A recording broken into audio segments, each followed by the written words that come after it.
સાબરકાંઠા જિલ્લાના તલોદ તાલુકાના બાદરજીના મુવાડા ગામના વિહત માતાજી મંદિરે તિથિ મહોત્સવ ઉજવાયો હતો।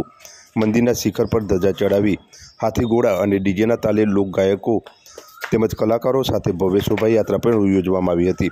સાબરકાંઠા, અરવલ્લી, ગુજરાત, રાજસ્થાન સહિત રાજ્યોમાંથી મોટી સંખ્યામાં દર્શનાર્થીઓ દર્શને ઉમટ્યા હતા।